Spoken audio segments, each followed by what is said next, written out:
Hello all, నేను మీ Rachana. Welcome to political point. సాధారణంగా సామాన్య జనం కావచ్చు, మిగిలిన వాళ్ళు కావచ్చు, అందరూ కూడా రాజకీయాల్లో ఉంటే ఆ పవర్లోకి వచ్చే వరకు మనం కష్టపడితే చాలు, లేదా పవర్లోకి వెళ్ళిన తర్వాత మనకు నచ్చింది చేయొచ్చు, బాగా ప్రజలకు మంచి చేసే ఉద్దేశం ఉన్న వాళ్ళు చేస్తారు, కొందరు చేయకపోవచ్చు. సో అక్కడే ఫ్రీడమ్ ఉంటుంది, ఎవరి ప్రెజర్ ఉండదని. అలాగే గవర్నమెంట్ జాబ్స్ విషయంలో కూడా అలాగే ఫీల్ అవుతూ ఉంటాం. అయితే ఇప్పుడు కాంగ్రెస్ పార్టీ రాజకీయాల్లో ఇటువంటి పాత పద్ధతులకి, అంటే ఎవరైతే అధికారంలో ఉంటారో వాళ్ళకు నచ్చినట్టు ప్రవర్తించే తీరు కాకుండా ఒక సిస్టమేటిక్గా, ఇంకా చెప్పాలంటే కార్పొరేట్ తరహాలో పూర్తి బాధ్యతలు తీసుకునే విధంగా ఒక కొత్త పద్ధతిని అయితే కాంగ్రెస్ ప్రభుత్వం తీసుకొచ్చింది. అది కూడా జిల్లా కమిటీ అధ్యక్షులు ఎవరైతే ఉంటారో వారి పనితీరుతో దీన్ని స్టార్ట్ చేసింది. సో ఆ పనితీరు ఏంటి, ఇప్పటి వరకు ఉన్నటువంటి రాజకీయాలు ఇక నుంచి కాంగ్రెస్లో ఎలా మారబోతున్నాయి అన్న దాని మీద డీటెయిల్డ్ వీడియో ఈ 4 PM పొలిటికల్ పాయింట్లో చూద్దాం. సో మొదటిగా Congress party, BJP party, BRS party, ఇట్లా ప్రాంతీయ పార్టీలతో పోల్చినప్పుడు జాతీయ పార్టీల్లో ముఖ్యంగా బీజేపీ అయితే మనకు తెలుసు అది ఎలా వర్క్ చేస్తుందో. అక్కడ కొంత ఎవరైతే మెయిన్ లీడర్ ఉంటారో వాళ్ళ చుట్టే తప్ప ఎక్కువ ప్రజాస్వామ్యం ఉండేటువంటి స్కోప్ మనకి బీజేపీ పార్టీలో కనిపించదు. కానీ కాంగ్రెస్ పార్టీలో మాత్రం దీనికి భిన్నంగా ఉంటుంది. ఎవరైనా సరే అధిష్టానంతో మాట్లాడేటువంటి స్కోప్ కావచ్చు, కొత్త ఐడియాస్ తీసుకోవడం కావచ్చు, రాహుల్ గాంధీ, ప్రియాంక గాంధీ లాంటి నేతలు కూడా ముఖ్యంగా యువత విషయంలో వాళ్ళు చేసిన ఫోకస్ కావచ్చు, ఇదంతా కూడా కాంగ్రెస్ ప్రభుత్వం కొత్త రాజకీయ పద్ధతుల్ని ప్రవేశపెట్టడానికి ఎంత స్పోర్టివ్గా ఉంటుందన్న విషయాన్ని స్పష్టం చేస్తుంది. సో ఈ కొత్త స్పోర్టివ్ విషయాన్ని కనుక మనం గతంలో గమనిస్తే టాలెంట్ హంట్ అనేటువంటి ప్రోగ్రామ్ని కూడా రాహుల్ గాంధీ తీసుకొచ్చారు. సో ఇప్పుడు అలాగే జిల్లా కమిటీ అధ్యక్షులు అంటే డీసీసీ, ఈ అధ్యక్షుల పనితీరుపై కూడా వాళ్ళ పనితీరుని అంచనా కట్టాలి. వీటి మీద ఇంకా చెప్పాలంటే రాజకీయాల్లో ఒక నాయకుడు ఎలా పనిచేస్తున్నాడు అన్నదాన్ని అంచనా వేయడానికి ఎటువంటి శాస్త్రీయ అంచనాలు లేవు. వాళ్ళు అధిష్టానంతో ఎంత మంచిగా ఉంటున్నారు, లేకపోతే ఎన్నికల్లో వచ్చే ఫలితాల విధానంగా తప్ప వాళ్ళు నిజంగా ప్రతిరోజు ఎంత వర్క్ చేస్తున్నారు, ఎంత ప్రజల కోసం చేస్తున్నారు అన్నదానికి ఇప్పటివరకు మనం ఏ పార్టీలో చూసినా ఒక సైంటిఫిక్ స్టడీ కానీ, సైంటిఫిక్ మెథడ్ ఆఫ్ అప్రోచింగ్ కానీ ఇటువంటివి ఏమీ లేదు. సో ఇప్పుడు శాస్త్రీయ పద్ధతిలో తీసుకొచ్చే విధానంగానే ముందు కాంగ్రెస్ పార్టీ జిల్లా కమిటీ అధ్యక్షుల పనితీరుని ఆ తరహాలో తీసుకురాబోతుంది. సో వాళ్ళు చేయబోతుంది ఏంటంటే, వికారాబాద్లో ఈ జిల్లా కమిటీ అధ్యక్షులు ఎవరైతే ఉన్నారో కాంగ్రెస్ పార్టీలో వాళ్ళకి ట్రైనింగ్ ఇచ్చారు.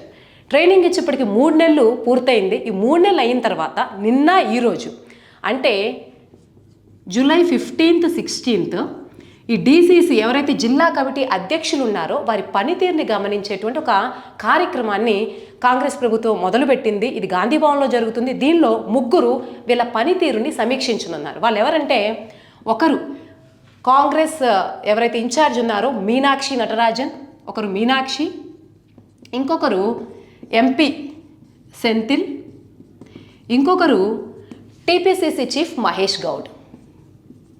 సో వీళ్ళ 3 కూడా వీళ్ళ పనితీరుని గమనించుకున్నారు. అయితే ఏ పారామీటర్స్ మీద అంటే వాళ్ళు ఏమేం చేశారో ఆ కార్యక్రమాలతోనే పరిమితం అవుతారా అంటే, మనకి సాధారణంగా తెలుసు మీటింగ్స్ అంటే వాళ్ళు కూర్చుంటారు, చెబుతారు, వెళ్ళిపోతారు. ఈ తరహాలో జరగట్లేదు.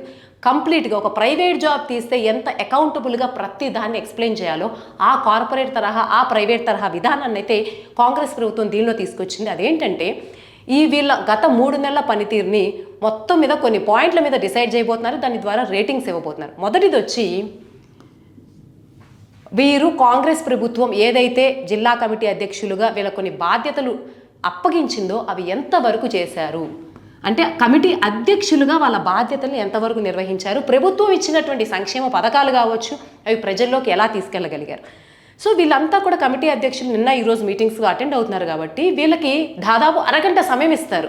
తాము ఏదైతే పని చేసామో ఈ 3 నెలలు అది ఎక్స్ప్లెయిన్ చేయడానికి. సో మేము ఈ పని చేసాం, ఆ పని చేసామని చెబితే సరిపోదు. ఆ పనులన్నీ కూడా వెబ్సైట్ పోర్టల్ ఏదైతే ఉందో దానిలో అప్లోడ్ చేయాలి.